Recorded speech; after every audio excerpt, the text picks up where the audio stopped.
So we all know and have heard like communication. Yeah, but like, what does that even mean? You know what I'm saying? It's so cliche, but there's levels and layers to it. Yeah. That's why, like, once we like communicated on a real, raw, honest, put it all out there level, it actually was a key that unlocked new gates in our relationship of untapped meadows.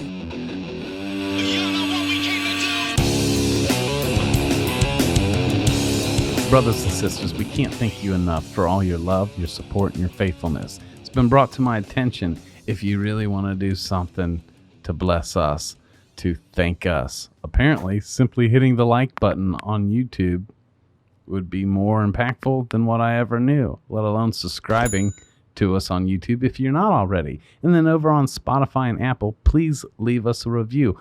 All of your listening and your comments to us mean the world to us. And do us a favor and just hit like on YouTube and leave us reviews on Spotify and Apple. And we're going to continue to serve you with our whole heart. Thank you so much. Ladies and gentlemen, welcome back to another episode of the Tattoo Guardian Show. Today I've got an extra special guest as our brother Josh and Hip are both out painting the streets in love, having an impact on whomever, wherever they're at in the world today. I love you, Joshua Carlton. I love you, Hip. Todd changed Hip's name. Instead of helping inspire people, my brother Todd calls him the Human Inspiration Package. He thought that was hilarious. But anyways, I got a special episode for you today. A special guest on the show with you today. My lovely, beautiful best friend and wife, Miss Katie Stratton, is back on the show today. And today we are talking about all things related, just scratching the surface of relationships with you and your spouse, how it trickles over and affects every area of your life, your well-being, and how so many of us are living bound up in our relationship with the person we're signed up to live life with, but we're not fully living it, all hemmed up, stuck in our head in all this bondage. And it all comes down to not fully knowing our needs and to fully be able to feel safe enough to communicate it with our partner. And we are taking this episode to usher you into hopefully new levels of freedom in your love life, in your relationship with your spouse. And I got the master, Katie Stratton, on here with us to share it. Tune in. This is a good one. Thanks, y'all. Hi, party people. Josh and Hip are both out, and I was going to come here into the studio today and do a podcast all by myself. And my fucking best friend and sweet wife decided to join me and literally, get all her strength, peel herself out of bed, and get a little gussied up just to come in the studio here. Just a touch. It was kind of exciting. Like, I only wear pajamas, so I'm like, so I picked this blue shirt out. I see you, girl. Everything I tried on, I'm like, nope, I need comfy clothes. Yeah. This is me now. I love you. I love you too. Yeah, I'm grateful to get to be back here. Yeah. What's on our hearts? How can we best serve our community and our people? I guess, it might be good maybe to give you guys a quick update on my health. When did I do the podcast with you guys? 6 months ago. I feel like it was a while ago. Yeah. And that day, I was starting a new medication that was supposed to be like the end all be all. Yeah, like the one that helps people the most with these kind of like falling asleep, looking, being paralyzed. And it didn't work, and almost killed you. It kind of worked. It was like the side effects were really severe for me. Yeah, I started it that night that we did the podcast, and about 2 weeks out from doing that, my cataplexy stopped. So those attacks that will like make my whole body go paralyzed, they were stopping, and it was so exciting. But yeah, the side effects were so bad, and then you took me into the ER because I didn't know what was happening to me, but it was like, and they called a stroke code. And so it was like, it was not, it ended up not being, I couldn't find it. There was no like, but it, like my whole one side of my whole body was like numb. And so we're kind of still in the same place we were 6 months ago. Yeah. Kind of worse, but also it's like, In some ways better, in some ways worse. But which the way you're presenting yourself right now, no one would know. No. You know, the way you're acting right now, most people would think, oh, well, you look good. She's going to be feeling better. I think anyone who has chronic or invisible illnesses will know exactly, like they'll look at me and they know exactly what it is, because it's a choice every second to let myself actually fall into it and feel it or fight it. And so like I'm fighting it right now when I'm with the kids. Like anytime you see me and I'm laughing or being normal, I'm fighting it. Yeah, I know, baby. And that's why you viewers and listeners don't know, she was literally bedridden right before this show and probably will be directly after this show. Yeah, I can fight it off for a little bit. I've always been able to do that, and it's manifested differently, but now it seems like I can fight and fight and fight, and then when it's all done, like my body has this like release, and I can't fight it anymore. But I feel bad because the first podcast, the first and last one we did, I didn't really like prepare people for how much brain fog I get. Well, but they don't know otherwise. No. And I do. And so there was points watching it back where I'm like, shoot, I should have. So this is my my PSA that I might lose my train of thought and I might not make sense. But you're so good at translating for me. So I'm here. We'll see what happens. You're sexy as hell, girl. Don't you do that to me. You did it last time. Oh, man. Oh, no. I like you. You too. I like you too. Yeah. So we should probably talk about that. You want to talk about that? Nobody cares. No. Let's talk about us this entire time. No, I feel like, talking about relationships. My God. Which is a direct correlation to our freedom. Yeah. And our inner freedom. They say things like the 5 people you surround yourself with, almost dictates your reality. Yeah. And people, the old, hey, show me your 5 friends, I'll show you your future. It sounds so cliche, but my God, it's really true in a lot of ways. And so if we're talking about the importance of just the regular people you're surrounded by day in and day out, what about the one that you've signed up with to be with in and out of every day? And man, that can make or break not only your reality, your life, and whether you're free or fully bound up. Yeah. And we know both, because there were parts of we've experienced both. Our relationship where we were bound up, and even though we lived together and we're a couple and even had kids together, there was worlds between us, and there was seasons of distance, not understanding, fucked up communication. I think that's ultimately what it all boils down to, because there's always been love there and respect, but totally whether we were thriving or whether and in those seasons where things just felt hard, it was always because we didn't understand each other. Right? Don't you think? I'm trying to like imagine. I think almost every time it's always boiled down to either not having time to communicate or feeling unsafe to communicate. And then you make assumptions and you make things like, if we can't talk about it, it must mean this and this, and then you move on. And we've gone years believing things about ourselves and each other didn't serve us. That just recently we were like, oh wait, that come to find out wasn't even true. Never. But we thought it was our truth for years. Yeah. Right. Any of you in a relationship right now that are, let's say you're struggling, let's say you're on the rocks, let's say you're on the outs, let's say you feel like strangers, let's say you don't feel free.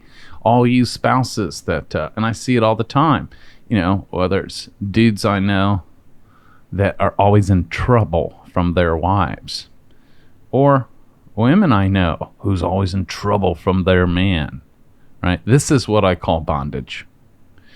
But this is also so commonplace. I mean, there were times even in our relationship where I did or didn't do things in hopes that I wouldn't be in trouble from you or whatever. And that was my nightmare of like, I think, most women, or like, I'll just speak for myself. I did not want to be a parent to you ever. Right. And so I think when you are with someone so different from yourself, or like for me, I like to keep things a little bit more like orderly. This is how, and you don't. And so it felt like I was reprimanding or having to be like, you can't do that, or we don't do that. Right.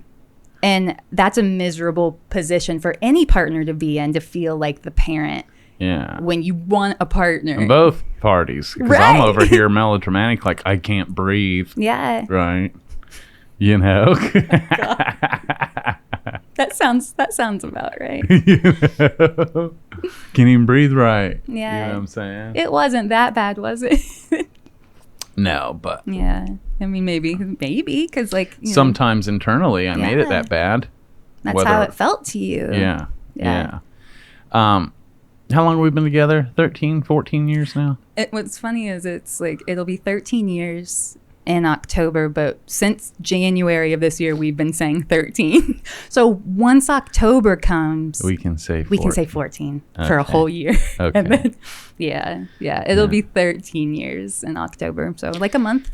Guys, away. we have found paradise.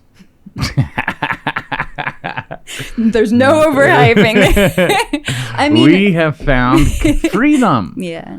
in our lives, and it's connected to one another. I don't know about you all, like, I'm not good at compartmentalizing. I can with certain things in business, but with my heart, I'm not good. I'm such an all or nothing dude, right? And if her and I aren't good, it affects every area of my life. And if her and I have an argument, a debate, or on the outs, if I know she's mad at me, and then I try and go and do anything else, I can't just sidebar that and conduct myself as if I'm a free man the rest of the day, and pretending that that's not really happening in my heart. Now, some people are good at it. I think you're real good at compartmentalizing. I'm really good at it. I I've don't know almost whether thought, that's like, something to be proud if of. you're good at it, or if that was just like you being vindictive and or Never. acting like you didn't really give a fuck. That's survival. I mean, maybe it's situational, because that does sound like, I know he's all bummed out, so just to add to it, I'm not gonna be at all fuck him, right? I didn't. I was like, I'm a Capricorn. My birthday's in January, and I didn't really. I think that's a Capricorn thing. Yeah. And I saw that come up recently on social media. It was like a whole thing, and it said something about like Capricorns will like freeze you out, and I'm like, I do that. I do that, and maybe so well, real well, well, naturally. It's not vindictive. It's just who you are. But I think a lot of people that are good at compartmentalizing do that for survival. The good news, and why we can speak on such topics today with such power and authority, is somehow, some way, miracles and restoration has happened, and breakthroughs in our own relationship, to where, my God, we are more freed up than we've ever been. We're more in love than we've ever been. We like each other more than we've ever liked each other. We are literal best friends, and we always have been, but man, now it's like fucking, we've embarked on next level shit. We have the greatest communication. We have the best sex life, like, of all time, of ever, to the point of almost feeling guilty, not guilty, but wished everyone knew what this now feels like, Yeah. But we haven't always been here, and I would say, like, we keep embarking on newer territory, newer plateaus, newer meadows in our relationship of possibility and freedom, opening the doors to such communication. And that's why it leads to freedom, like right now. And we've been here at this place for a while now. I am so safe. And has a lot to do with you, honey. She was the catalyst for all this. What do they call that? Like, spearheaded up this whole deal. I am so safe with her to literally be able to tell her anything. Guys, it took years for this, but that open, honest communication, and it's a two-way street. Why am I able to tell her anything? Because somewhere along the line, she convinced me a couple things. One, she convinced me that she truly wants to know. And two, she convinced me that there's no judgment. Yeah. All right. And there's other things, but we can stop at those two. That I have a partner that literally is like, look, this is our one life. And shit ain't perfect, but it's still our one life. And she'll tell me all the time, Matt, this is your one life. What do you want? You always talk about abundance. How about abundance in our relationship with everything? Whatever it is, your needs, your emotional needs, your physical needs, your spiritual needs, whatever it is, career-wise, sex-wise, relationship-wise, friend, all of it. Yeah. Like, nothing is off limits. Nothing. But I had to mean that, and we got to the point where, like, I'd like to say I've always felt like that with you. But I feel like we did finally get to a point where it was like, if we don't do this, then there's no point in continuing on. Like, my God, we can't keep being in this survival mode. And I think getting to that point of just like, my God, like, this is our one life. What are we doing? Yeah. What are we doing with it? Right. And loving you, and like, I think about that being your one life, and why would I want to be the person in your life, like, holding you back from something just because it makes me feel this way, even maybe if it doesn't, because maybe it looks this way. But that right there is so powerful. It's almost selfless. It's beautiful. And I think a lot of people in relationships can't give their partner that, whether from fear or lack, insecurities, a need to control. Yeah. And that's where a lot of bondage starts, whether it's both or one person in the relationship that can't give them what you just broke down. It's so simple what you just said, but for some reason it's not easy for most folks.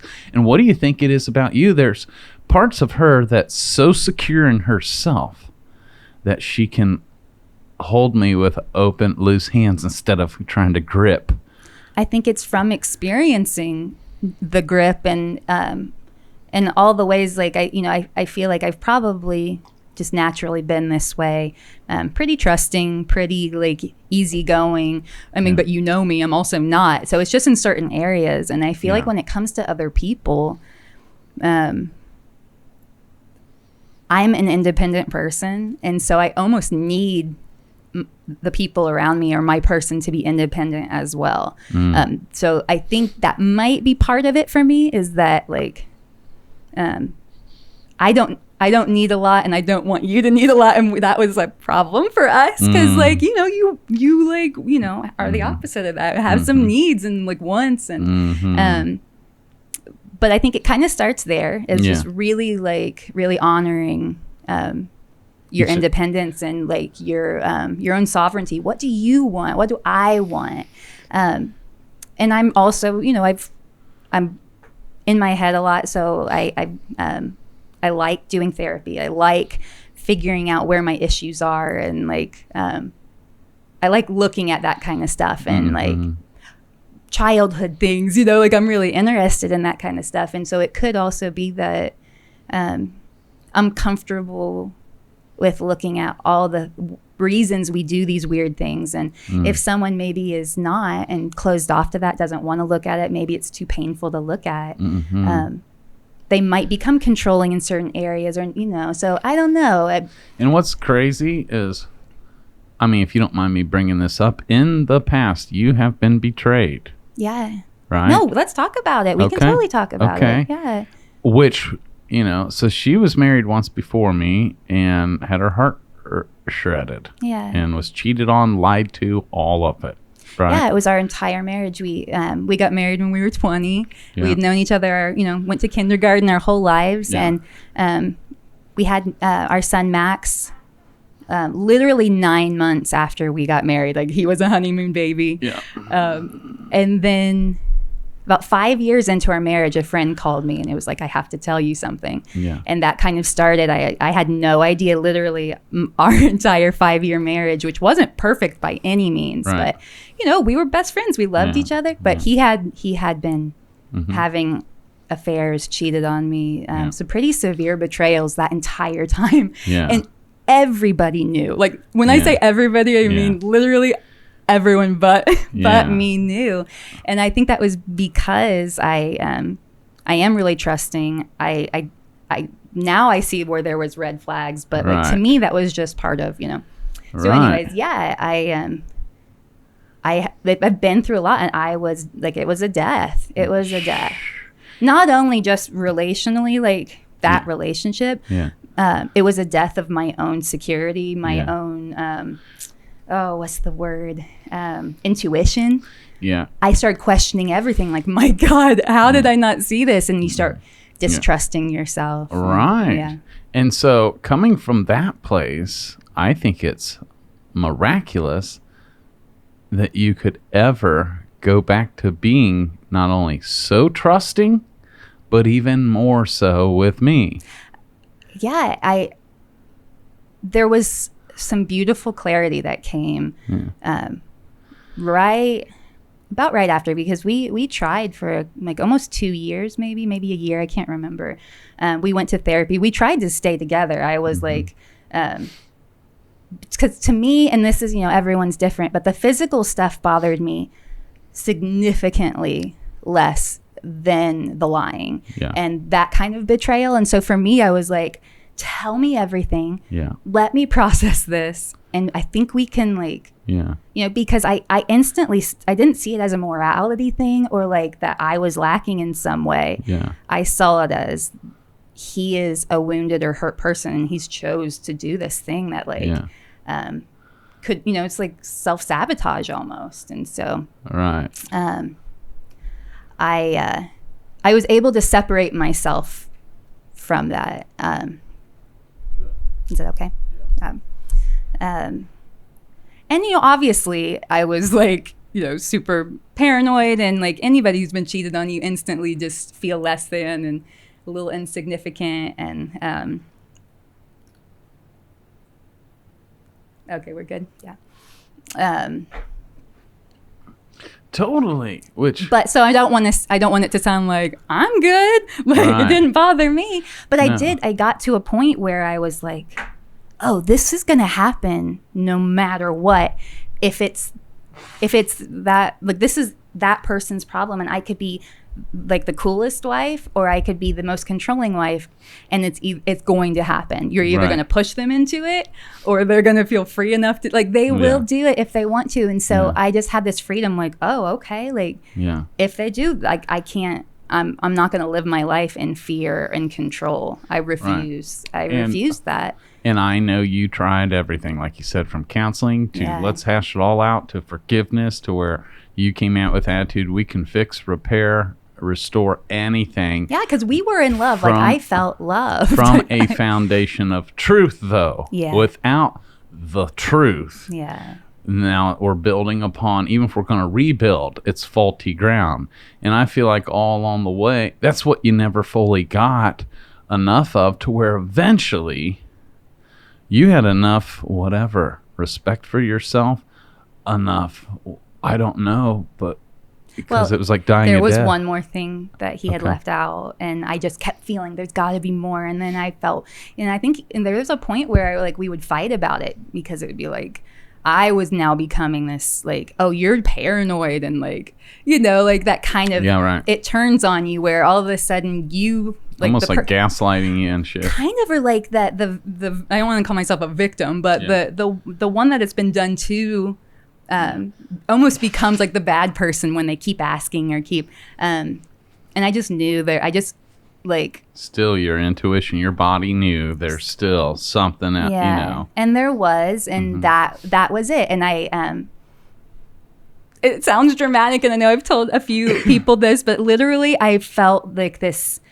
the wife in me felt ready to go. And I'm like, if I don't release the wife in me, I will drown here. Like, and that sounds so dramatic, but I was so devastated by all of it. So I just felt this moment of like, okay, like, she's gone, like, open a window, like, let her float away. And so then I was able to look at my husband, my ex, my son's father, just as a friend, because we had been friends. And so all of a sudden then, like, all of these things, all of that betrayal, all of that, like, when we started dating again and it got real awkward and real weird, there was something really powerful about standing in that choice to let the wife go. And it was a choice for me.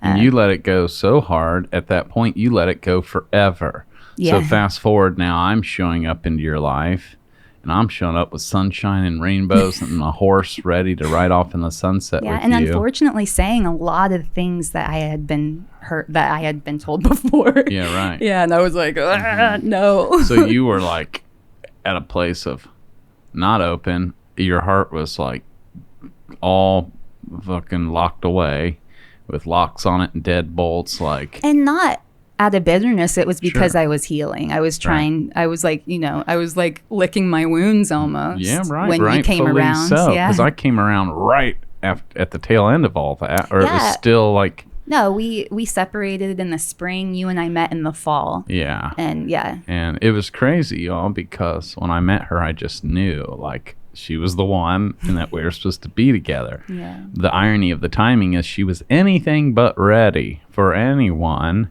but yet here I am, right? And so we worked, it took years, and we worked through a lot. I think it was hard, though, because you had so much certainty about our future and what was, but for me, I could not see past my hurts, and I knew how important it was for me to be able to heal and not rush it. And that was hurtful, I think, for you, because all you wanted was for me to be over. Like, you looked at it as like, she's not over this person. You're right. And I guess you could say it was that. For me, it was like, this still is agony. It still hurts so bad. And so much so that I was like, I'll never get married again. Right. Are you okay with that? Right. Like, I was like, I don't ever want to get married again. Even when you and I got close and knew that we were going to be together forever, she still was like, but we're never getting married. Like, you were like, I'll have a commitment ceremony with you. I only want to be with you. I don't want to be with anyone else. Yeah, definitely committed.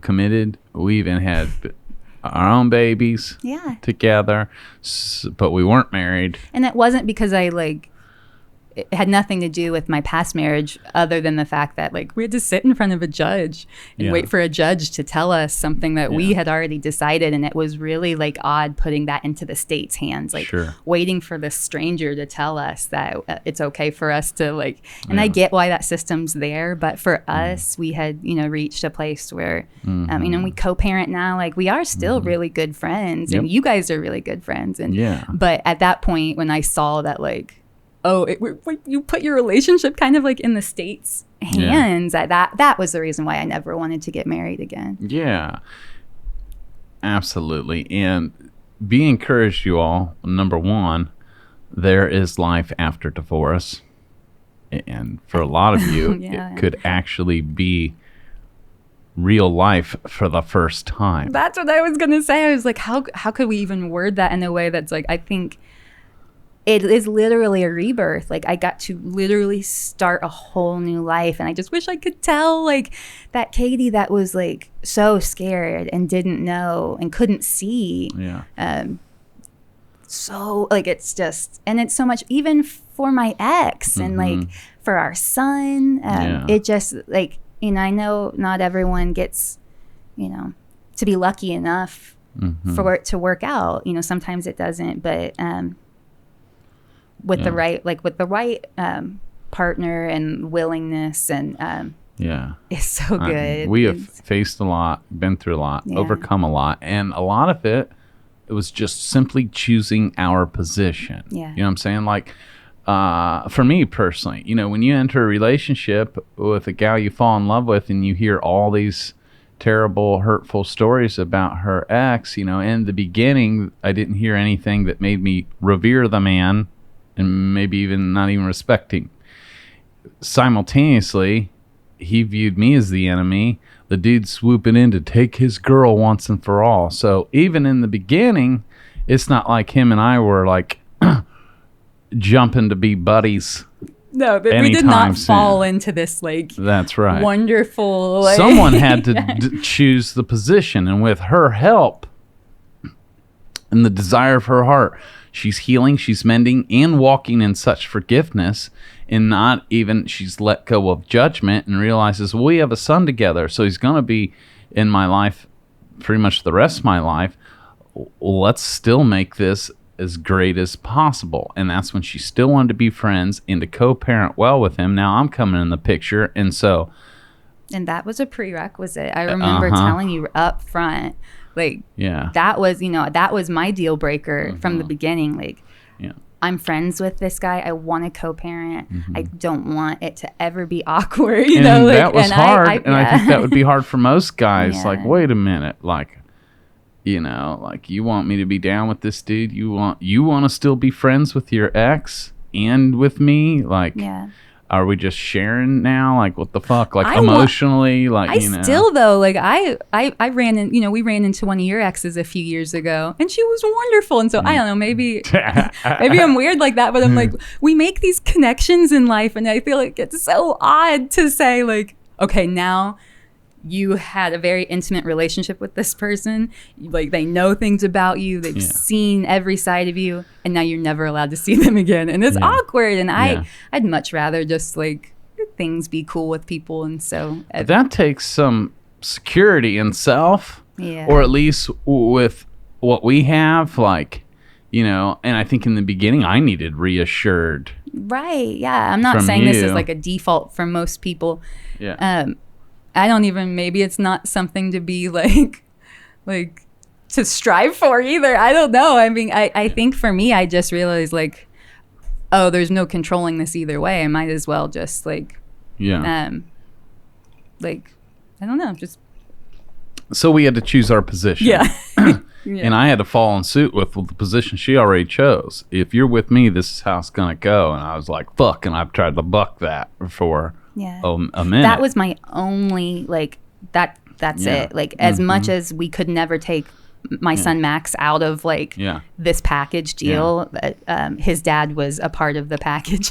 So fast forward to today, we're all friends. We've even taken, you know, I mean, her ex eventually remarried too. And guess who officiated their ceremony? Yours truly. I did. Guess who the photographer was? She was. We were the only ones there. And we were the only ones there. With Max. And our son Max, who, you know, is just recently turned 18. I've been in his life, part of raising him since he was 5. And he wouldn't know any different. He grew up lucky. He's got 2 dads that are both cool and both like each other. I mean, we have family Christmases together. You know, we have our own Christmas, but then we'll have a Christmas just for the parents and the step parents and our kids, right? And the grandparents. Like, they come to all the birthday parties. All the birthdays. We've taken them on vacation. Like, mind-blowing. Like, not only life after divorce, but complete restoration, healing, all of that. Now, it doesn't mean, especially in the beginning, that everyone played great. Someone had to choose their position and hold fast to it and be consistent. And the position we chose, other than forgiveness, was love, no matter what. And I had to choose that position. So even early on, when we'd meet up at soccer games or baseball games or whatever, and if there was any sort of tension there, awkwardness or whatever, it was Katie and I took the initiative to go and get rid of the elephant in the room every time, choose our position, which was love, and go just love on them and be cool. Yeah, because I think, like, maybe there's, like, maybe a social pressure, like, oh, like, once you separate or divorce from someone, in the stands, and they sit in different places. They don't talk. I came from that. You know, my parents were divorced, that and seems you like the see norm. the kids torn. Like, even like if I'm out on the field and both my parents are in the stands, the game's over. Like, who do I go to first? And like, I saw Max experience that one time. And that was one of the first times. And, you know, his dad went to sit somewhere else. And I was like, dang it. Like, and after the game, I could see Max looking. And so I just walked over. I think so. It's just taking those little steps to just like, when something means something to you, like there are times where you have to fight for it and know how important. With you and I, that you know, it was hard for me to stand my ground in that because I didn't want to hurt you. But so, like, when you know something is so important to you, it's worth fighting for it. It's worth some awkward, like, stumbling beginnings. It's worth the imperfection. to get everyone else on board with it. And it was tough because, guys, anyone can decide, oh, I'm going to be the bigger person and I'm going to choose, like Matt, Katie, choose the position of love. And the next outing when we see him, I'm going to be real cool. And then you think to yourself, and then they're going to be cool back. But if they're not, if it doesn't go, then it's like, well, fuck that. I tried that. All bets are off. Fuck him. Right? Yeah. And that's what I mean by choosing your position and holding it. Even when it's not reciprocated, even when it's not received. Do you think you're just going to decide to be cool and everyone's going to fall in suit and be cool? No, it may take some consistency to make it believable. In the beginning, when I was cool, he probably was like, "Get the fuck out of here." Or he probably was like, "Man, this dude's fake." You guys already know half the world already thinks I'm fake, right? Like, this can't be Why is this dude being so cool to me, right? Yeah. But with enough consistency, me choosing my position, and by the way, along the way, especially in the beginning, he did things that we didn't care for, difference in parenting or whatever. There were things that happened or occurred that could upset us or piss us both off and make us. I'm sure we probably did that. And make as someone in this scenario be like, all bets are off. Fuck them, right? Meaning like it. That's what I mean. Like it was hard because not everything was perfect, enabling us to make it easy to hold the position we've chosen. That's what I mean when you choose your position. She chose, it's worth fighting for. I chose my position to link up with her and walk in love no matter what, and it was tested for years. Yeah. But we were doing it for the greater good and for the vision she held. And by God, with consistency, it actually manifested in pulling the best out of one another. With consistency, people can eventually accept that this is real, that you're real, and how you show up. And for whatever reason, you're kind to me. For whatever reason, you love me. For whatever reason, you look at me like I've got good in me too. And with consistency, that's what you will draw out of a person when it becomes believable. What makes it believable? By you holding your ground and not wavering and being consistent, even if it will take 3 years for them to finally believe it. And I think that, if full circle, the way we've chosen to be open, honest, and communicate with each other is the same way. That's our position. Yeah. Is it easy every time? No. Are one of us maybe not necessarily like giving the reactions that you want? Probably. Like we're still clumsy in that, but we decided our position, and it's important to us to be so open and safe to say anything. Because for years there were things, and we all couples do this. You hide things, even if it's just in your own head. Because it's easier than that you would not ever utter out of your mouth to your spouse. There's things you just keep to yourself, right? But what would it look like to be able to utter anything and say anything to your spouse and it be received, not judged, and looked at to see if we can actually make that happen for you? Yeah. Freedom. Yeah, and I remember I think it was after my sister Robin had died. Yeah. And my way of grieving was literally leave me alone, right? Yeah. And for you, I don't know, it just seemed like we really had you were leaving every night to go ride with Hip, ride bikes with Hip. And there was a point where I remember feeling like, this is over. I'm over here, you're over there. What are we doing? And I think because I was dealing with so much, my whole world had been rocked, I was I didn't care really, you know? And I remember we sat out on the porch and I was like, tell me anything, tell me everything. We're either going to move forward, exactly how we are and who we are, or not at all. And that's okay, because I'd been divorced before. It's going to be fine. There's this, it's liberating to not be afraid of what could happen. But when we had that conversation, you had come to a place of almost detaching emotion from it. Oh, yeah. And you sat down, not pissed, not hurt, not upset, not riddled in emotion, invoking emotion in me, which would stir up a debate or an argument.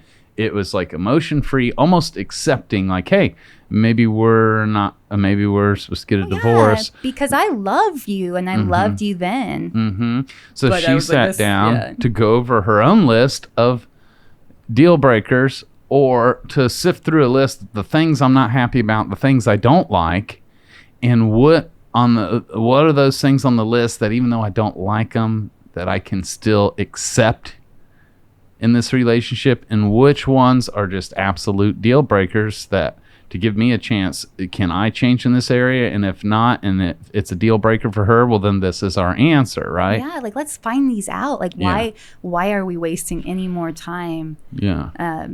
Not really knowing the truth. Like, what is the truth? I was so tired. And I had no energy for anything but. And obviously that's come around again since I've been sick. But that is, I think, the common theme of you get so depleted that you're like, it's freedom. Like, fuck the dumb shit. I don't care. If you tell me something and if I don't like it, then now I have the choice. Like, does this matter? Do I, like, so it's just, but obviously I have emotions attached. And I think that night when we were kind of like laying this all out in my head, I was like, I love him. I loved you so much that I was like, I don't even want to be with anyone else. I'll just be like single lady, old lady the rest of my life. And I think you had said the same thing, right? I can't see myself being with I was else. like, I don't want to be with this Matt. Yeah. And I can't be this Katie with this Matt, but I don't want to be with anyone else either. And I think when you said the same thing, we just kind of looked at each other and we're like, oh, because we're in love with each other. It's just, we're not in love with who we are being with each other. And I think that understanding shattered walls. It did. Yeah. Once she decided to quit being a cunt, then that was it. That was. I might find her again. Step into my. Am I calling her forth? Am I calling her back? Summon her. Oh my goodness. Yeah. The things that are meant that you think show up to tear you apart can, or they can, if you get through them together by just fucking keeping it 100 and choosing your position with each other. Not only can you get through anything, but once you do, like, that's why I said new meadows open up to you on what's possible in your relationship. Once you put it all out on the table, well, you can't take it back. But and now we can just fucking say anything. Yeah. But we feel the safety too, because we're not in the mode now of trying to put our whole relationship on the scales to decide if we're even going to make it. No, I mean, we had to do that at one point. Yeah, maybe 2 points. Probably we'll have to do it again. I feel like we got close to that not that long ago, right? Yeah, our memories are short. Because obviously these are stressful times, and stress brings out the absolute worst in people. We kind of default to these, like, the worst impulses. And that, we still have those. But life is too short to be in bondage. Yeah.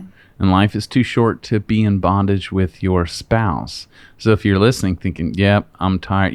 I used to use the analogy being in a wrong relationship or a toxic relationship. It's like waking up in the morning, pouring yourself a bowl of cereal. You take the first bite and you're like, oh God, the milk's spoiled. What do? We put the milk back in the fridge, hoping that tomorrow it's going to be different.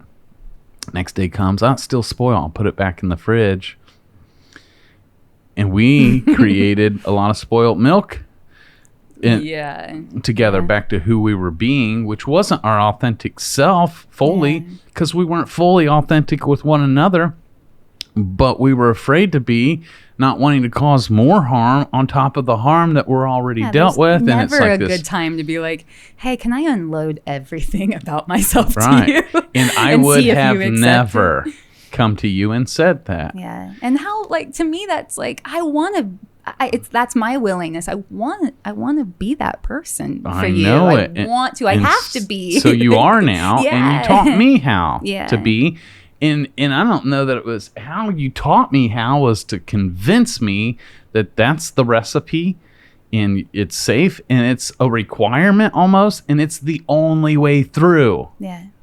You know, because again, we filter ourselves. We withhold, which is inauthentic, kind of. Yeah. And I'm cool with my wife. We're cool, and she knows about this, and this, and she knows my heart supports me in this areas. But these other things, even some of these other desires or deep secrets or whatever, our fears or our worries, fears, doubts, worries, or getting in my head, insecurities that affects every area of your life, your relationship, your sex life, all of that shit that you get in your head and you keep to yourself, that you're afraid to talk about or not safe to share with your partner. But somehow along the way, all that was annihilated. Yeah. To where we were finally being able to keep it 100 with one another and tell each other our desires, tell each other our insecurities, tell each other our fears. We were both carrying meanings that she did or said something to me 8 years ago, and I made it mean all this bullshit about us and carried it for 8 years until we finally had a real discussion, and she was able to clean that up and be like, really? That didn't mean that at all. No, it never meant that. And vice versa. Oh my God. You know, yeah. She had hang-ups. Yeah.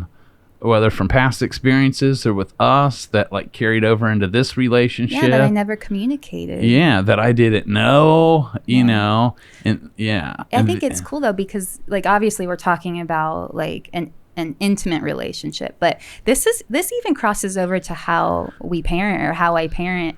I don't like, I know our kids are gonna, you know, just like developmentally they're gonna want to keep you know, at us at a distance in certain ways, but even then I tell them, you know, I call it my mom senses, like, you don't have to talk to me about it, but will you at least just tell me if like, can I trust my gut? Is there something off here? And so I feel like we do that with each other as well. Like, you don't have to tell me anything, but I'm here. And but if I'm getting like some passive aggressive vibes, or if I could tell, in the past we'd let that go for days, and now it's like in the moment, like, what's wrong? Like, what did I do? What has happened? Like, and not being afraid to ask each other. We do that with our kids, and now, you know, we're even trying it at Aisle 9 in business. And like, do not let this stuff like go, because it runs rampant in your head. So we all know and have heard like communication. Yeah, but like, what does that even mean? You know what I'm saying? It's so cliche, but there's levels and layers to it. That's why like once we like communicated on a real, raw, honest, put it all out there level, it actually was a key that unlocked new gates in our relationship of untapped meadows with one another. So many meadows. For real. And with ourselves.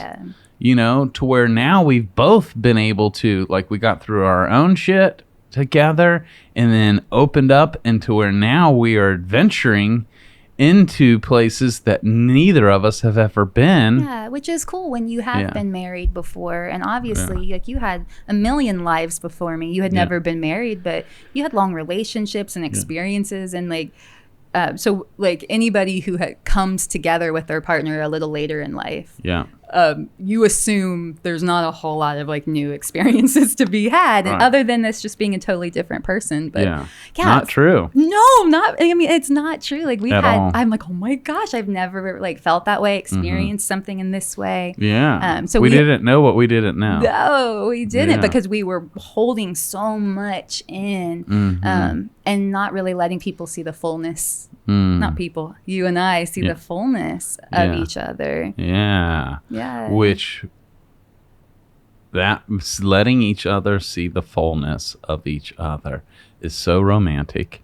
It's so beautiful. To be accepted, Man, like to be like, no hey, matter what. I do this and I will probably always do this. Right. Do you still love me? Right. Like, yeah. And it's like, oh my God. Yeah, right. Everyone needs to be with someone like that, needs to work for someone like that, needs to be a friend with someone like that. Like, this is our one life. Come on. Be ourselves. And if, you know, and that's not accepted, and we've checked ourselves, and like, it's something that's like, is just us, and we're okay with that. Then, this is who I am. This is who I am. And that leads to freedom for you to be able to, come hell or high water, present that fully to your spouse so you can get on with it. Are we gonna be together or not? Are we meant to? Yeah. But by you playing small, inauthentic, withholding, and not keeping it 100 with your spouse because you're afraid of the harm it could cause, the judgment it could bring, the storm, the fights, all of that, fucking get it all out.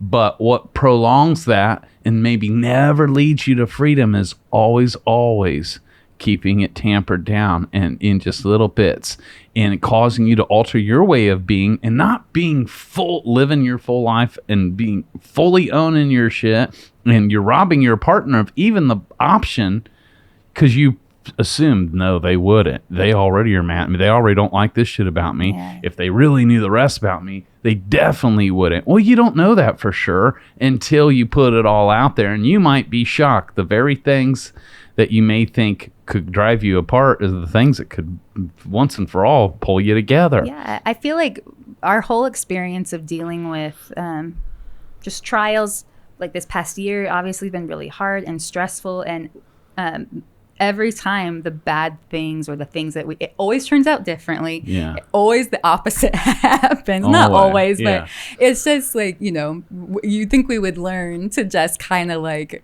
go with this like flow of things. But yeah, the things that could take us out have actually made us drawn us closer together. Like, oh, you're flawed too. Okay.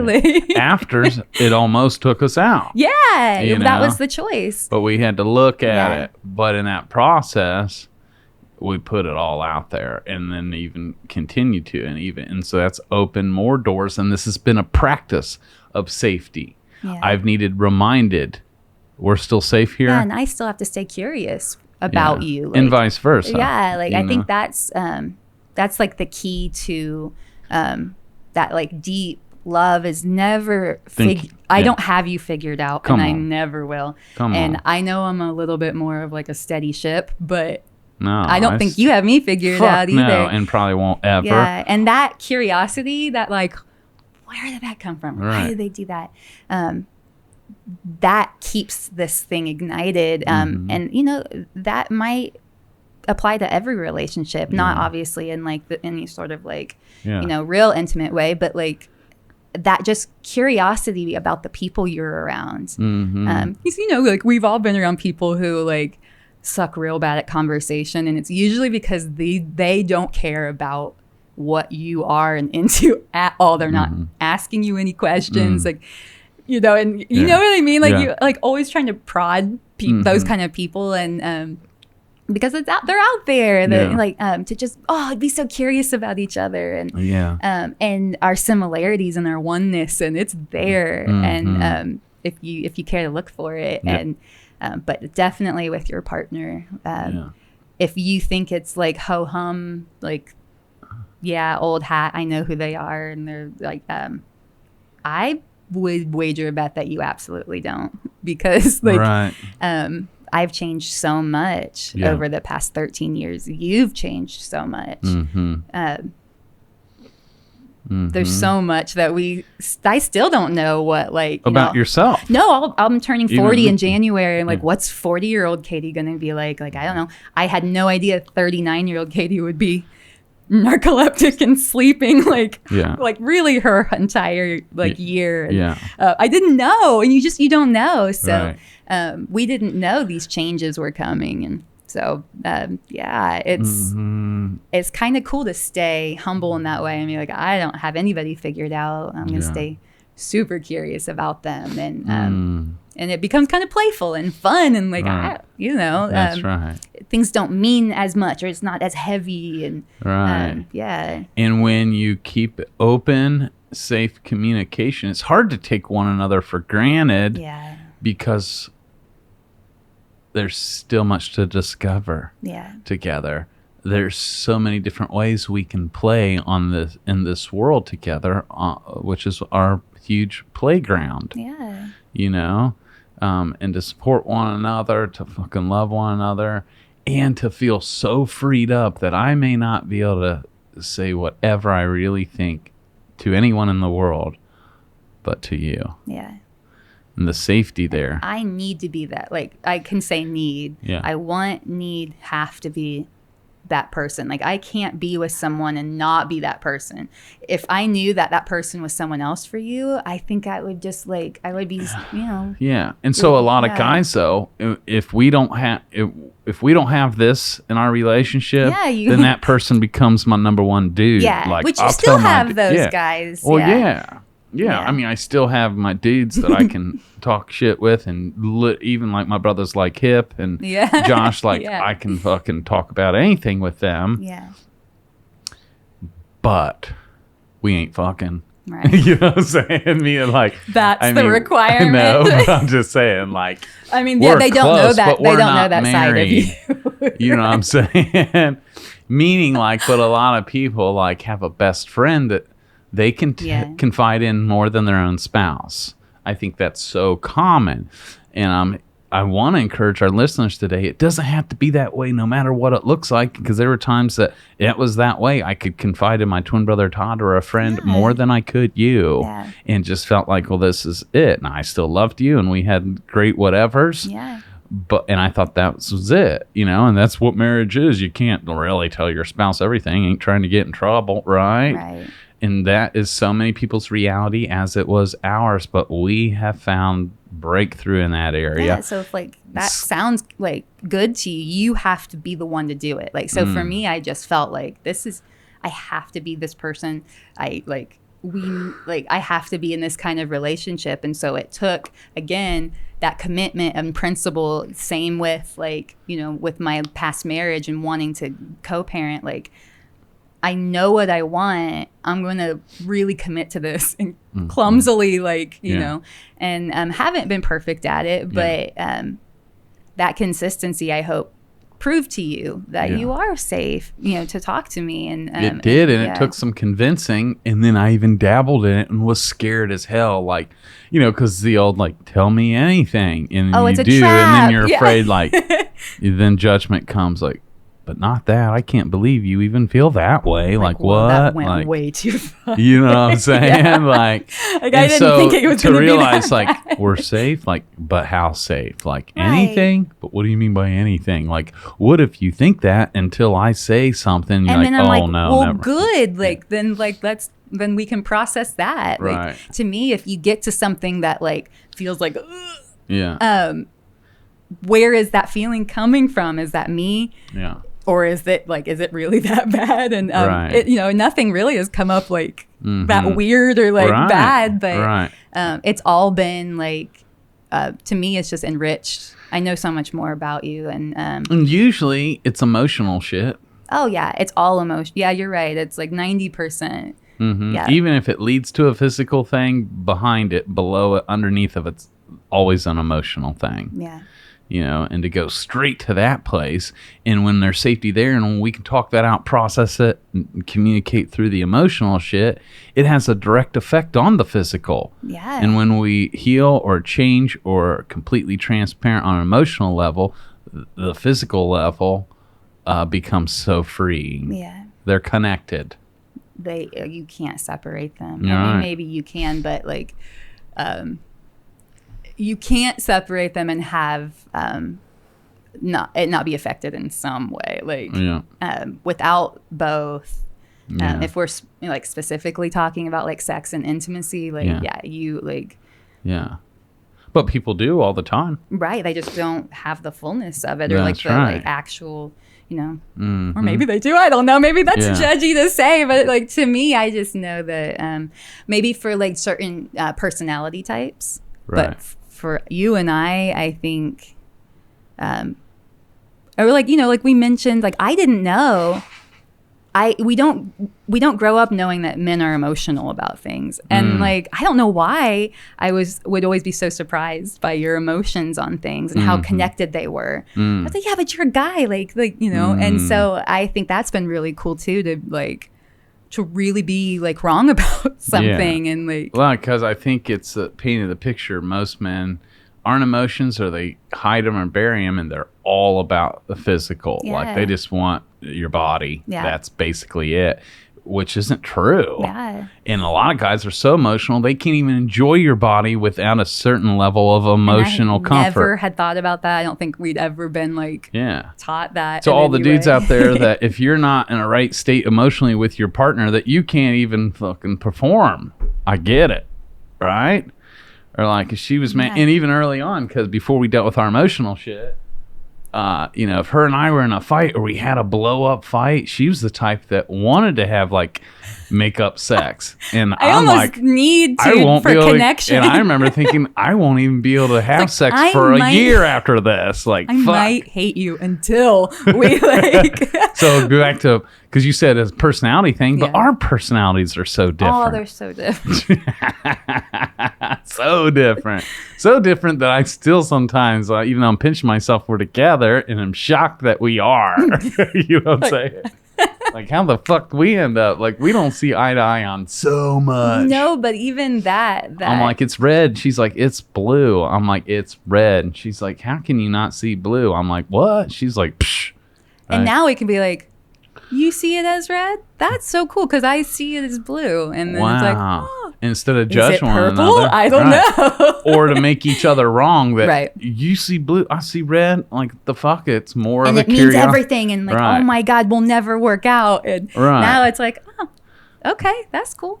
Yeah, it's a total curiosity and mutual respect. Like, respect. I fucking adore you, and I love that you see blue because I don't see blue. I can't see blue. I'll probably never see blue, but I believe that you see blue. And that's just another thing I love about you, that you don't only see what I see. Instead of the thing tearing us apart, it's more like, man, you're a fucking badass. I can't believe it. I don't see no blue. You can see blue. And now we see our kids that way. We see, our staff, all the artists, anyone we work with, anyone we're around, like you can see everyone that way. Yeah. To a certain extent, but it's a really like beautiful choice of being around people and communicating with people, and just really, really being authentic and in the moment, like not letting too much go by without like really just trying to figure each other out or be open to like a different perspective or a different way of dealing with things. Man. Yeah. An openness. Yeah. Almost an emptiness. Yeah. And a compassion and a curiosity. Yeah. Right? Yeah. You got to care and you got to be curious. We're going to cultivate the sky together. We're going to cultivate the sky. Yeah. Because this is our one life. This is our one life. And we both deserve to be free. Yeah. And we either need to figure out to be free together or fucking go be free. Right. And there are in certain ways with us. Mm-hmm. You can't be free if it has to look exactly the way I feel free. Right. And so I'm fine with you. Like, there's times where you go out without me. You go out at night. Like you travel alone. Like you need to do that. I don't. And so letting you be free and letting me be free, they look really different from each other. They really do. And there's levels to this freedom because freedom's like abundance. There's layers to it. There's like almost like the universe is so vast, scientists have not found the end of it. It's still expanding. It's still going. And in that way, with our relationship and our communication, our freedom, it's not like we've found the end of it. That's why I keep saying untapped meadows. Yeah. And it keeps opening us up to there's more. I didn't more know. levels of freedom together and for each other. Yeah. Like we're freed up together in our communication, in our intimacy, in our parenting, in our day-to-day life. The only thing more powerful than our actions are our reactions. Yeah. So when things hit, like life happens to us daily, we react differently. Oh, yeah. And again, those worst impulses come out. Yeah. And then, so we want just such levels of freedom together, but then to give each other freedom, like you said, when we're not together. And what does that look like too? But there's such love and trust there that we're secure. I also think just fear keeps coming up in my head. Okay. And how much we do out of fear. And we think we have all this security, but really we're afraid of what will happen if we totally let go. Yeah. And maybe getting divorced, made me realize, like, you have these worst fears and then they happen and you're like, oh, I survived that and actually got better. And so with you, I'm not afraid of you, even though you can get paranoid, but I'm not afraid of you cheating on me. I'm not afraid of you telling me you have feelings for somebody else. I'm not afraid of you saying that this person's attractive. Those things I have no fear around those things anymore, because what's the worst that could happen? We end up not together and like, okay, well, I've done that before, and I can like, there's just, I try not to wrap any sort of fear into your way of being with you. And of course I have it with parenting and like, and that's obviously it pops up sometimes, but I think that's ultimately for me is that letting go and like, if it's gonna happen, it'll happen. Good, and I think bad, it's important to mention, like, if our listeners are trying to wean from what we're saying here today, you giving me unconditional love, freedom, no judgment, didn't come with stipulations like, okay, I'm willing to let go of these things as long as you let go of these things. Like, no, it's been 100% my willingness. I've never expected it back. Right. But I've gotten it back. Right. Yeah, but I didn't have to ask or control it or take it. By you giving it away is what allowed me to give it back and want to. Yeah, it always takes one person to take that step. Man, to and then choose like, the position. The other person's like, oh, we're walking? Okay. And then you start, and they just, we started walking together naturally. Yeah. Because you wanted to. And even if you were like a mile behind me, not that you were, but like, even if you were a few steps behind me, by the time you realize you wanted to, you can catch back up. So, choose your position. Is this important to me? I'm going to do it no matter what. I'm going to do it whether it's reciprocated. I'm going to do it whether it's easy. As long as I know the heart of it is important to me,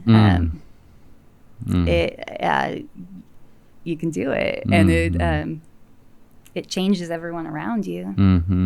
And something else, you've been such a great teacher to me to put this in like practical, because it took me a while. She'd come to me and be like, honey, I want you to tell me all your needs. Like, what do you need in this relationship? Emotionally, physically, what do you want? What do you need? And man, I don't know why that was so hard for me to even think about. Like, even when I felt safe, I was stumped. Like, I know. You were so used to not having, like, thinking that was even an option. Right. That you were like constantly just placating my needs, or like, I just wanted you to be cool, you to be happy, and I'd put in my needs. Yeah. I didn't only think I put my needs on the back burner. I had never even looked at them. And in my own way, I was doing that as well. Yeah. And when you really like talk to these important relationships and you realize you're both doing the same thing from the same fear, and you realize that none of it's true or none of it's real. And it's definitely not serving us. Right. There's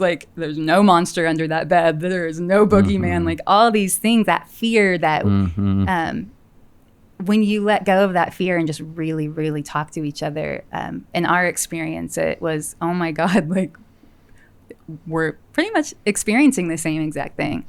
And man, it becomes such a turn on when you can, you know what I'm saying? When you can actually just fully, and again, we had to get to a place of like, fuck it, we ain't got nothing to lose, so we're just gonna keep it 100. And again, she was spearheaded this after I believed it as maybe possible. I started trying to dabble, but was still afraid. Like, she says she wants to know, but what if I say something that's going to totally change it? Right. Let go. You know? Let go. What if? But if it's I let go. If it's true, then... Thank God it was met without judgment and fully received. And it's like, okay, let's take a look at what would that look like. And honey, like, because we really wanted to give to one another. So if this is something that's really important to you, you need this, whatever it is, an emotional thing, a physical thing, a spiritual thing, a scheduling thing, whatever it is, if this is really important to you, I want to give that to you. Right. And so in a practical way, then whoever's doing the giving or even the person doing the asking, someone has to create boundaries. So if there's something that you need in any way, if it's not something I need as well, then there might be some boundaries that like will make me more comfortable that we talk about, like, and that kind of stuff helps. So it's, you're not like, I'm not constantly just like rolling over and letting you like just like have do whatever whatever the fuck I want, right? And then it affects me in a negative way. I mean, right. We've experienced that recently where it felt like you were taking too much freedoms, and then it was like, okay, like, and you were able to pull back, but only because I was like, found the line. I have a line, but we didn't know. I went so far. Then you're like, whoa, horsey. We're like, actually, this isn't working for me or us. So I think it's important to again, not go in with expectations like, I'm going to say this, and that means I get to do it, and I get to do it exactly how I want to do it. Right, and because this is me. Because you're in a partnership, right. So there really is a kind of a give and take, and how you can really make your partner comfortable with anything, with literally anything. That W word that I've been using a lot. It has come up so much. Willingness. A willingness. To want to know each other's truths and to needs, and to a willingness to want to do our best to give it to each other. And that's the turn on, like, but the turn on is because it's a mutual willingness. Baby, what do you want? What do you need? You want me to lasso the moon for you? I'll lasso it. Like, what do you want? Matt Clemmer lassos the moon. And it's a turn on to me to know that's what you want and need, and that I'm the vessel. I get to be the one to give it with you, to do it with you, to go there together, whatever and vice versa. That you have a willingness, and again, that takes place of judgment. If I tell you a need, you're already open. You asked for it, and you're willing. Versus me, like, I'm gonna judge you for that. I might see that as blue. But my willingness and curiosity to be like, let me call it red. Oh, it's red. Okay, let me think about that. Like, let me see, like, would it be helpful if we called it purple? Or is this like something that's like my own issue that it actually is red, and I'm just like, I need to deal with the fact that I'm seeing blue. It's so situational, but it is a willingness and a curiosity to be like, maybe it's me, maybe this thing that you want or need, maybe I can see it, and the willingness to look at it.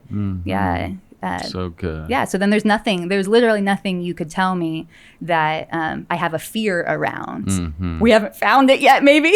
Right. Maybe. But it's I don't think we're gonna, because you're so wide open, like, and that's why we're now discovering new wants and desires together. And we will. I mean, we've only been together 13 years. And Come on, girl. Like, that sounds like, and it's the longest we've ever been with anybody. But I mean, hopefully we have a lot longer together. And so. And it's crazy because 13 years in, and we are more in love, more infatuated. You still give me butterflies. You still make me nervous. You are still like my fucking everything, more so now than ever before. But I think probably because you can really be who you are. Like, how much can you be into somebody? How much can you love someone if you aren't really your full self around them? And that, I think, goes with friendships and a lot of other relationships as well. I can't help but feel like there's so many listeners right now that want what we have and don't even know how to take this to their spouse. So they're like, kind of like, ask their spouse, will you watch or listen to this episode with me, just to spark, can we start to trickle over into this land? Is this a thing? And if that happens, will you write us to let us know? Oh my God, I would love that. Even if shit gets messy, like, we tried, it didn't work, we got in a fight, she's moving out, whatever. But, again, if that was the fear, like, if these things happen, there's life after, and most of the time there's freedom after. But I would say if you feel like if you want to try this with a spouse or someone you work with or any relationship, it starts with you first. Like for me, I had to do it without really even talking to you about it, other than just saying, what do you need? And not telling you, okay, now listen to my needs. It was always tell me, or me doing things for you, or me showing my willingness. And again, you can catch right back up, or you can walk right along with me when you're ready to. Yeah, because it didn't happen at the same time. No, like you were able to be that and tell me all your needs and wants maybe a whole year before I was able to catch up and like reciprocate. Yeah, I mean, there were so many times where, you're right. Maybe that's how it worked out. I was like, I didn't ask you. I think I told you, like, I need... Because you were trying to lead the way. Like, we need to be honest with each other, know each other's needs. Right. Do you know your needs? I'm like, huh? What? And you're like, well, then I'll start. You know? And I had to really be like, what are mine? And for me, it was like, because at the time I was always mom, like literally hardly any breaks. And so like, I want to go away on like a weekend, like maybe every other month. And I stopped... because I think a lot of us do this, where I'm like, I wanted you to see my needs and read my mind, and just offer like, right. And then you were building resentments because I wasn't doing or being what was so obvious to you that you needed. And I'm like, I'm done doing that. I'm like, hey, I need this. Come on, thank you. Yeah. That's where I am a dude and need you to fucking just tell me. Yeah, right? And I took the romance out of it meaning anything if I had to. Yeah. Because the romance really is with myself. I'm like, I love myself enough to say, this is what I need. I love you enough to not put that pressure on you anymore. Well, but what you did was you put the needs and the honesty first, which then led to the romance. Yeah. Versus having a romance about it first and hoping it happens. Well, yeah, I made it mean like there's something wrong with us if you just don't see. Right. You don't see me, and then I'm like, well, that's stupid because like, how can you? But I'm so glad. So it's maturity for you to come to that conclusion instead of resenting me for 4 more years. Like, so not only am I not getting my needs fulfilled, but now I'm resentful on top of it. Like this sucks. So to be able to tell you like, hey, I need this, or hey, I need this from you. Can you do that? And no more mind reading, no more even gifts. Like, hey, here's what I want from my birthday. I don't know if you have anything planned, but if you don't, and I even have a registry now. Like if I see something online that I like, I'll put it in that. Yeah. And then you just can like, you want, anything. Yeah. I don't make you guess at anything anymore. Man, and we have more romance, more of that like beautiful connection because that pressure's off of all these little stupid things meaning like, and so you got more needs being met and I'm able to meet more needs because you're giving me a clue and vice versa. But you're right though, it has to start with getting clear on what your needs even are, so maybe that's a good place to start for people. Like what really matters, what are your needs, and what, like, do you really need it, or is it just a big want? Yeah. Because we want to give each other our wants too, but they're not like deal breaker needs. I really want this. Can we do it? And you've got such a willingness. Yeah, let's try and figure that out. But if somehow we couldn't figure out that want, it's not a deal breaker because ultimately you meet all my needs, right? Yeah. And who knows, because as we grow and evolve, more needs and wants may appear that I didn't even know or wasn't aware of or didn't allow myself to even look at until we got to this level of safety to where now I can be like, oh, is there anything else? Because I'm definitely freed up to tell you if and when they arrive. Right? And it's so beautiful. Yeah, and knowing your wants, even if it's something that you don't need right now, it still plants a seed in both of us. Like, okay, like, is that a future thing? Could we make that work out? Could we do that in the future? It's just, it's you telling me who you are. Even future Matt, like, what is future Matt? He may want to do this someday. And now, and like, I get to be a part of that in some way. And instead of being stuck in this resentful Groundhog's Day, like, this is your one life. When are you actually planning on getting freed up and keeping it 100 with yourself so you can keep it 100 with your spouse? Like next year? Like when you're 50? Like when are you planning on living your one life? How about now? no matter what, there's never a perfect time. Shit gets messy. Let's fucking get through the mess and so we can clean it up and actually find freedom. Let's go through it either together or it's going to be the shining light that we're not meant to be together. You know, there was past relationships before Katie. I was in wrong spoiled milk relationships, hanging in there for stupid reasons. And my own twin brother knew that girl wasn't the one. And he would call me this melodramatic and be like, man, you were cheating on your wife with this chick right now, and God can't even bring you your dream girl because you're fucking around with her. You're not like, freed you up. need to weed your garden so you're even available. And that shit used to piss me off. Yeah. But in a way, he was right. You know? Yeah. But I mean, I'm grateful you had experiences before right. me, and like I wouldn't be who I am without mine. And so, and it made me appreciate what I do want and need in love even more because I had so many tastes of what doesn't do it for me. I appreciate that those ended though. Yeah, right? right. Like they do have those wrong things do have to stop at some point. And that doesn't mean that you're with the wrong person, but maybe you're being the wrong person with each other. Oh, and, yeah. And like for us, we were being the wrong people for each other and with each other and for ourselves. And we're able to switch that up. And I guess I'm like, okay, what's fear? What is fear? Fear for me would be living a half life out of trying to like kick the can down the road and like delay any sort of like, I'd rather rip the Band-Aid off. The same like when to my ex, I was like, my chest is bare. Tell me everything. Yeah. Let me take it right now, deal with it, and let's move on with our life. Yeah. And I think that relationships kind of hit that point where it's like, just tell me. Yeah, right. And I don't want to live in fear of hearing it and then go like all this time. Right. Yeah. We got to get Sibby, don't we? We do. I love you, honey. I love you too. Sorry, we're on a tight thank you tight deadline for coming back on the show. Yeah, thanks love for you very having much.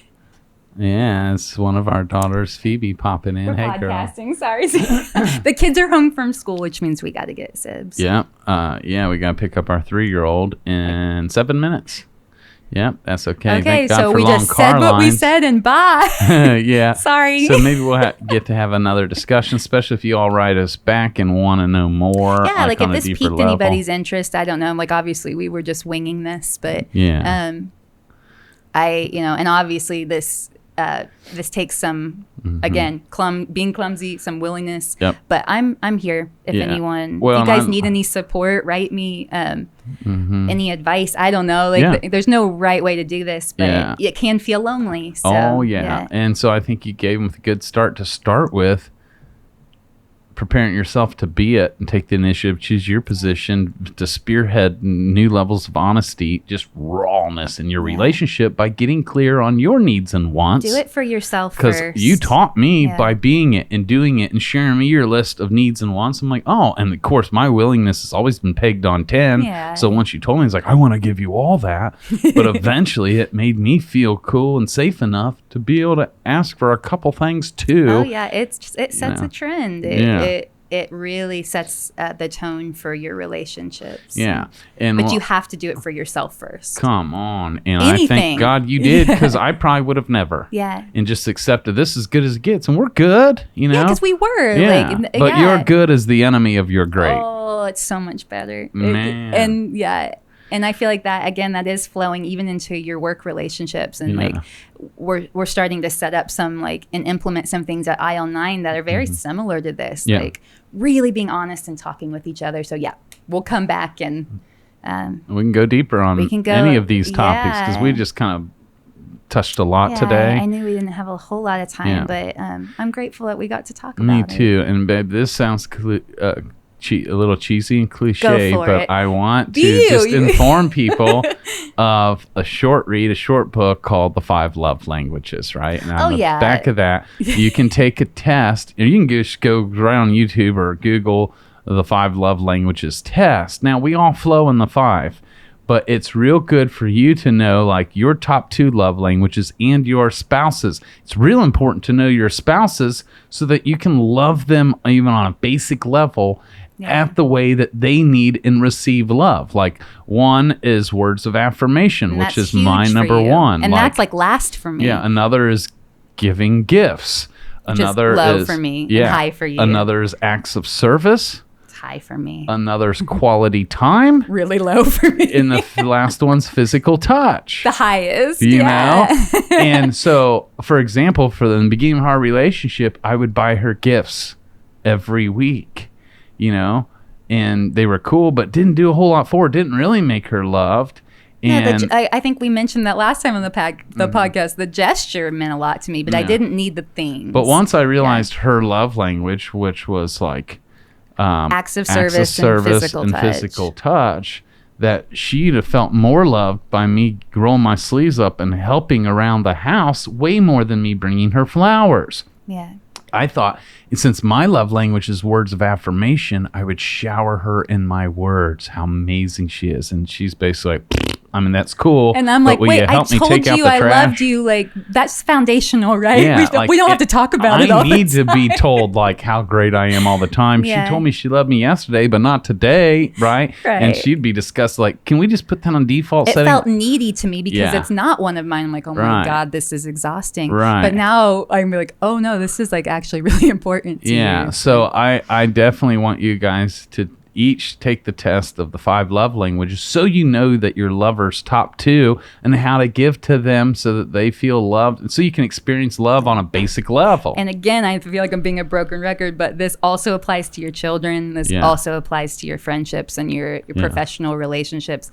Knowing how people feel loved the most is the quickest way to just let guards down and make people feel seen. And so it's a cool thing to know about people. Each other. And it's a great starting point. Can clear some shit up real quick. Man, I don't have to keep buying fresh flowers every week. She don't even give a fuck. No, I'll buy those for myself. But the fact that you went and got them and did the thing, that it's like an act of service. That was the act of it was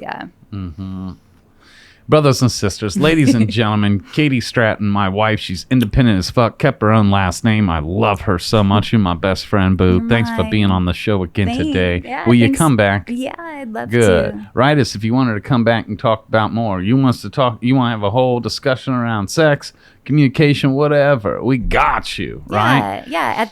There's nothing really off the table. Since we're so honest with ourselves, we can be honest with the rest of the world. Yeah. In an appropriate way. Like, that's right. Like well, you're wearing a shirt on display. I know. I thought I would go ahead and... Yeah. Thank you, brothers and sisters. Write us in. Let us know your thoughts on today's show.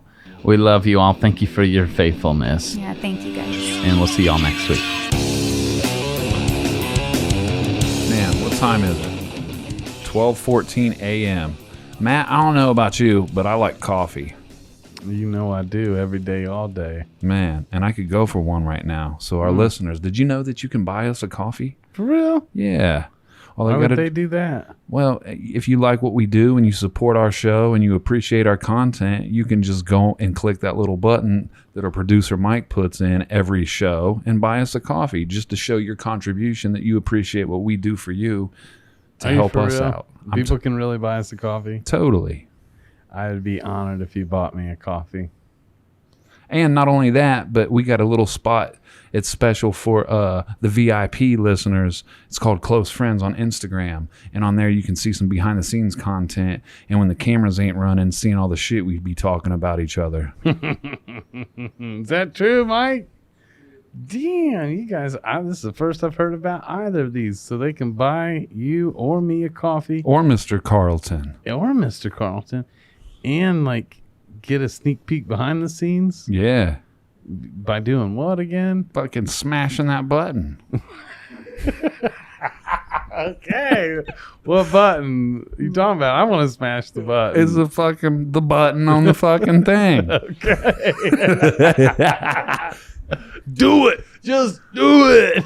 Absolutely demolish the button. But thanks for your time again, and we appreciate all our listeners. Always.